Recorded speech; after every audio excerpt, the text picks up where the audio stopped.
सदा पावयति अन्नपूर्णे महादेव्ये महदेवी नमाक्षरी मंत्र जपं करिष्ये क्लीं कामकार्ये विचे नमो ऐं कामकार्ये विचे नमो क्लीं कामकार्ये विचे नमो ऐं क्लीं कामकार्ये विचे नमो क्लीं कामकार्ये विचे नमो क्लीं कामकार्ये विचे नमो क्लीं कामकार्ये विचे नमो क्लीं कामकार्ये विचे नमो Kemudian warna-warna kita akan ada yang kalau ini kalau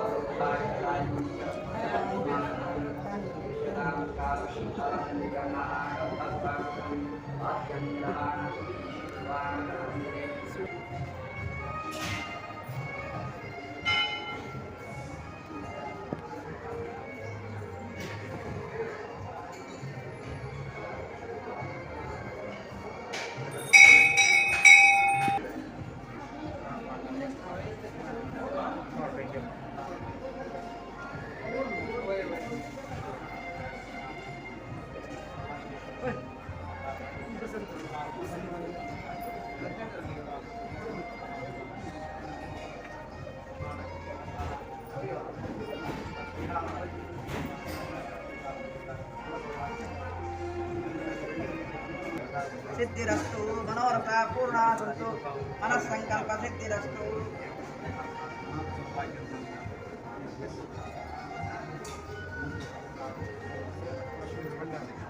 महदैश्वर्य प्राप्तिरस्तु मनोरथ पूर्णास्तु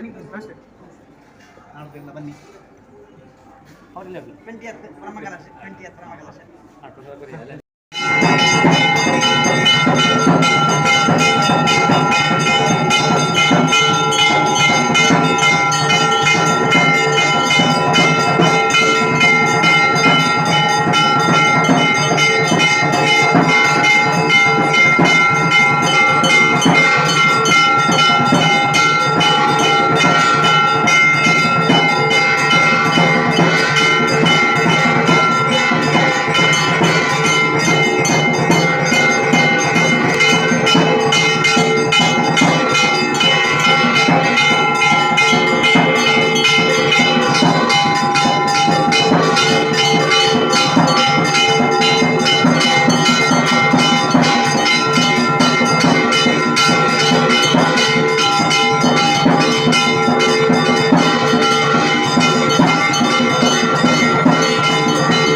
ನಮಸ್ತೆ ಭಟ್ರೆ.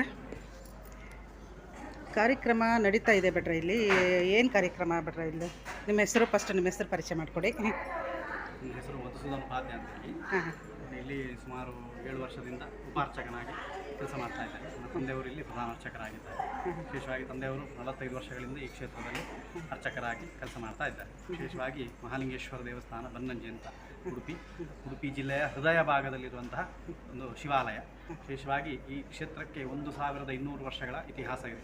ಸುಮಾರು 8ನೇ ಶತಮಾನದಲ್ಲಿ ಕರ ಮತ್ತು ರಟ್ಟ ಅಂತ ಇಬ್ಬರು ಅಸುರರು, ಅಂದರೆ ಪರಮಶಿವಭಕ್ತರವರು, ಅವರು ಈ ದೇವರನ್ನು ಪ್ರತಿಷ್ಠೆ ಮಾಡಿದ. ಅವರು ಇಷ್ಟಾರ್ಥಕ್ಕೋಸ್ಕರವಾಗಿ ಈ ದೇವರನ್ನು ಪ್ರತಿಷ್ಠೆ ಮಾಡಿದ್ದು ಅಂತ ಹೇಳುವಂಥ ವಿಚಾರ ಶಾಸ್ತ್ರದಲ್ಲಿ ಇದೆ.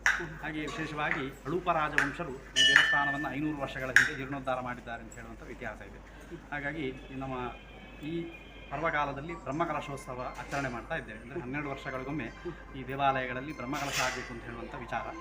ಹೋದ 2013ನೇ ಇಸ್ವಿಯಲ್ಲಿ ಪುನಃ ಪ್ರತಿಷ್ಠೆಯನ್ನು ಮಾಡಿಕೊಂಡು ಬ್ರಹ್ಮಕಲಶೋತ್ಸವ ಆಚರಣೆ ಮಾಡಿದ್ವಿ. ಈಗ 2026ನೇ ಇಸ್ವಿಗೆ ಬ್ರಹ್ಮಕಲಶೋತ್ಸವ ಅಷ್ಟಬಂಧ ಸಹಿತ ಬ್ರಹ್ಮಕಲಶೋತ್ಸವ ಅಂತ ಹೇಳುವಂಥ ವಿಚಾರ. ಈಗ ಈ ವರ್ಷದಲ್ಲಿ ಏಪ್ರಿಲ್ ತಿಂಗಳ ಇವತ್ತು 15ನೇ ತಾರೀಕಿನಿಂದ ನಾಡ್ದು 21ನೇ ತಾರೀಕುವರೆಗೆ ಧಾರ್ಮಿಕ ಕಾರ್ಯಕ್ರಮಗಳು ಹಾಗೆ ಸಾಂಸ್ಕೃತಿಕ ಕಾರ್ಯಕ್ರಮಗಳು ಎಲ್ಲ ನಡೀಲಿಕ್ಕಾಗಿದೆ. ಅದು ಗುರುಗಳೇ ಎಷ್ಟು ದಿನ ಅಂತೇಳಿದ್ರೆ ಎಷ್ಟು ಒಂದು 6 ದಿವಸ. 6 ದಿನ. ಇವತ್ತು ಯಾವ ಥರ ಕಾರ್ಯಕ್ರಮಗಳು ನಡೆದವು?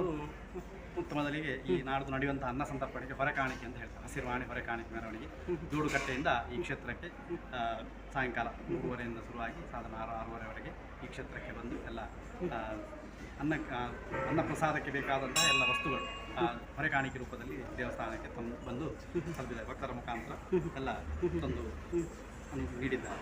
ಈಗ ಅದನ್ನೀಗ ನಾಡ್ದು 5 ದಿವಸಗಳ ಕಾಲ ನಡೆಯುವಂಥ ಅನ್ನ ಸಂತರ್ಪಣೆಗೆ ಅದನ್ನೆಲ್ಲ ವಿನಿಯೋಗ ಮಾಡ್ತೀವಿ. ಸರಿ ಬಟ್ ಪ್ರತಿದಿನ ಏನೇನು ಕಾರ್ಯಕ್ರಮ ಇರ್ತದೆ? ವಿಶೇಷವಾಗಿ ಬ್ರಹ್ಮಕಲಶೋತ್ಸವ ಅಂತ ಹೇಳುವಂಥ ವಿಚಾರದಲ್ಲಿ ಈ ದೇವಸ್ಥಾನದಲ್ಲಿ ಅದಕ್ಕೆ ಶಾಸ್ತ್ರದ ಪ್ರಕಾರದಲ್ಲಿ ಇಂತಿಂಥ ಕಾರ್ಯಕ್ರಮಗಳಾಗಬೇಕು ಅಂತ ಹೇಳುವಂಥ ವಿಚಾರ. ಇನ್ನೀಗ ನಾಳೆಯಿಂದ ಬೆಳಿಗ್ಗೆಯಿಂದ ನಾಡ್ದು 21ನೇ ತಾರೀಕಿನವರೆಗೆ ಪ್ರತಿ ದಿವಸವೂ ಕೂಡ ಬೆಳಿಗ್ಗೆ ಮಧ್ಯಾಹ್ನ ರಾತ್ರಿ 3 ಹೊತ್ತು ಕೂಡ ಆ ದೇವಸ್ಥಾನದಲ್ಲಿ ವಿಶೇಷ ರೀತಿಯ ಪೂಜೆಗಳನ್ನೆಲ್ಲ ಹಮ್ಮಿಕೊಂಡಿದ್ದೇವೆ. ಈಗ ನಾಳೆ ಬೆಳಿಗ್ಗೆ ಗಣಯಾಗ ಪುಣ್ಯಾಹ ವಾಚನ ಎಲ್ಲ ಆಗಲಿಕ್ಕಿದೆ. ಇನ್ನು ನೆಕ್ಸ್ಟ್ ಮಧ್ಯಾಹ್ನದ ಹೊತ್ತಿಗಾಗುವಾಗ ಮಹಾಪೂಜೆಯನ್ನು ಮಾಡಿಕೊಂಡು ಅನ್ನಸಂತರ್ಪಣೆ, ಸಾಯಂಕಾಲ ಕೂಡ ವಾಸ್ತು ರಾಕ್ಷೋಗ್ನ ಎಲ್ಲ ಪೂಜೆಗಳು, ವಾಸ್ತು ಹೋಮ ಬಲಿ ಎಲ್ಲ ಆಗಲಿಕ್ಕಿದೆ, ಪ್ರಾಕಾರ ಬಲಿಗೆಲ್ಲ ಆಗಲಿಕ್ಕಿದೆ. ಅದನಂತರ ಸಾಂಸ್ಕೃತಿಕ ಕಾರ್ಯಕ್ರಮಗಳೆಲ್ಲ ನಡೀಲಿಕ್ಕಿದೆ. ಇನ್ನು 17ನೇ ತಾರೀಕಿಗೆ ಚಂಡಿಕಾ ಹೋಮ ಮತ್ತು ಗಣಹೋಮ ಮತ್ತು ಸಾಯಂಕಾಲ ಮಧ್ಯಾಹ್ನ ಅನ್ನಸಂತರ್ಪಣೆ, ಸಾಯಂಕಾಲ ಕೂಡ ವಿಶೇಷ ರೀತಿಯ ಪೂಜೆಗಳಿದ್ದಾವೆ. ಇನ್ನು 18ನೇ ತಾರೀಕಿಗೆ ರುದ್ರಯಾಗ ಅಂತ, ರುದ್ರಯಾಗ ಕೂಡ 18ನೇ ತಾರೀಕಿನಂದು ಬೆಳಿಗ್ಗೆ ನಡೀಲಿಕ್ಕಿದೆ. ಇನ್ನು 19ನೇ ತಾರೀಕಿಗೆ ವಿಶೇಷವಾಗಿ ದೇವರ ಸನ್ನಿಧಾನದಲ್ಲಿ ತತ್ವಕಲಶಾಭಿಷೇಕ ಅಂತ ಹೇಳುವಂಥ ವಿಚಾರ. ಆ ತತ್ವಕಲಶಾಭಿಷೇಕವನ್ನು ಮಾಡಿಕೊಂಡು ಸಾಯಂಕಾಲ ಕಲಶ ಮಂಡಲ ರಚನೆಯನ್ನು ಮಾಡಿಕೊಂಡು ಕಲಶಾದಿವಾಸವನ್ನು ಮಾಡಲಿಕ್ಕಿದೆ. ಇನ್ನು 20ನೇ ತಾರೀಕಿಗೆ ಸೋಮವಾರ ಬೆಳಿಗ್ಗೆ 9:15 ನಡೆದಂಥ ವೃಷಭ ಲಗ್ನದಲ್ಲಿ ದೇವರಿಗೆ ಬ್ರಹ್ಮಕಲಶಾಭಿಷೇಕ ಅಂತ ಹೇಳುವಂಥ ವಿಚಾರ.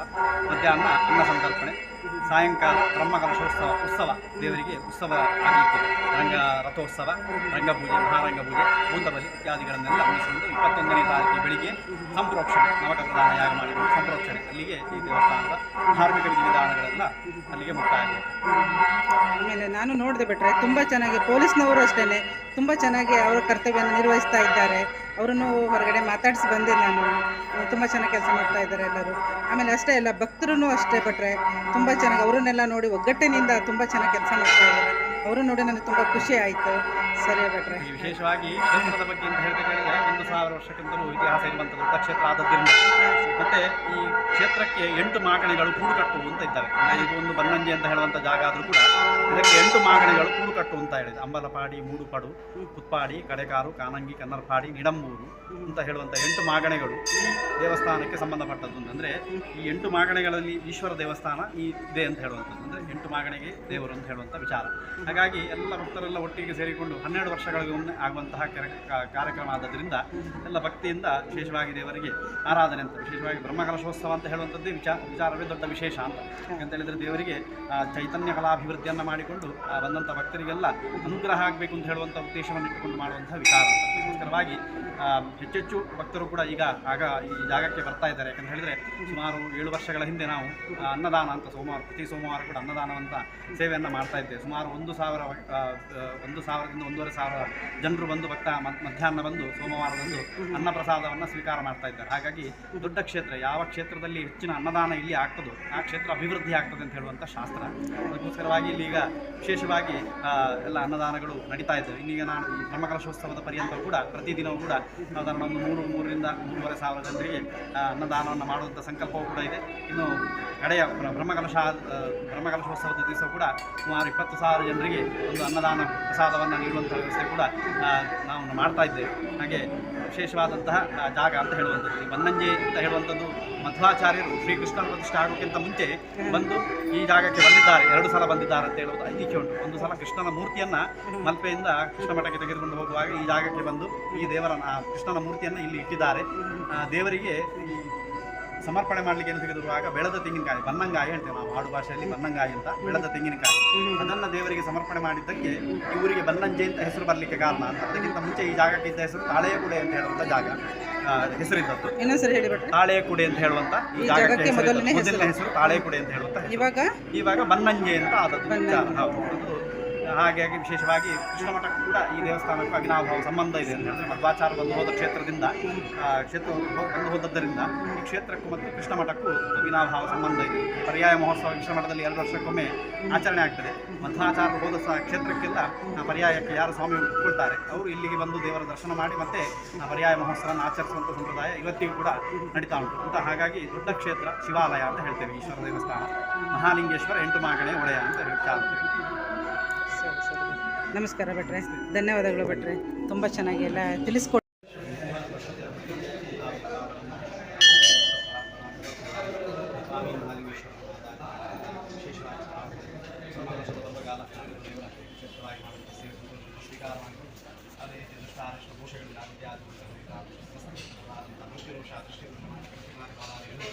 ಆ ವಿಚಾರ ದೋಷಗಳನ್ನು ಪರಿಹಾರ ಮಾಡಿ ಕುಟುಂಬ ರಕ್ಷಣೆ ಮಾಡಿ